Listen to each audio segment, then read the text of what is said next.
Йоу, Библия говорит, что мой царь, иудейский царь, он царь Израиля, он царь правды, он царь веков, он царь небес, он царь славы, он царь царствующих, и он Господь господствующих.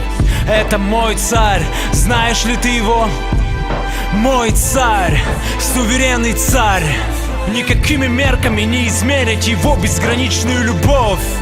Он постоянно силен, он абсолютно искренен, он вечно постоянен, он бессмертно изящный, он величественно мощный, он беспристрастно милостив. Знаешь ли ты его?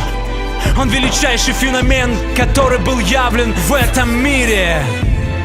Он Сын Божий, Он Спаситель грешника. В Нем завязана вся человеческая цивилизация. Он бесподобный, Он беспрецедентный, Он самая возвышенная идея в литературе, Он высшая личность философии, Он фундаментальная доктрина истинной теологии. Он единственный, кто по праву может именоваться Спасителем. Знаешь ли ты Его сегодня?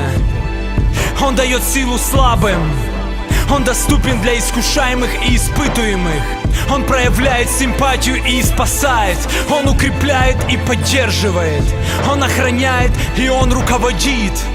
Он исцеляет больных, Он очищает прокаженных, Он прощает грешников, Он освобождает должников, Он освобождает плененных, Он защищает немощных, Он благословляет молодых, Он служит несчастным, Он заботится о старых, Он награждает усердных, Он украшает смиренных.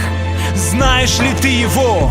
Он ключ к знанию, Он источник мудрости, Он дверь избавления, Он путь покоя, Он путь праведности, Он дорога святости, Он врата славы.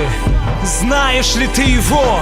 Его жизнь не имеет себе равных, Его благость безгранична, Его милость нескончаема, Его любовь неизменна, Его слова хватает, Его милости достаточно, Его управление праведно, иго Его благо и бремя Его легко. Жаль, я не могу Его вам описать. Он неописуем, Он непостижим, Он непобедим, Он неотразим. Трудно не думать о Нем, трудно не считаться с Ним. Ты не можешь пережить Его и не можешь жить без Него. Фарисеи не могли Его вынести, но обнаружили, что не в состоянии Его остановить. Пилат не смог найти никакой вины в Нем, Ирод не смог убить Его, смерть не смогла с Ним справиться, и могила не смогла удержать Его. Это мой царь!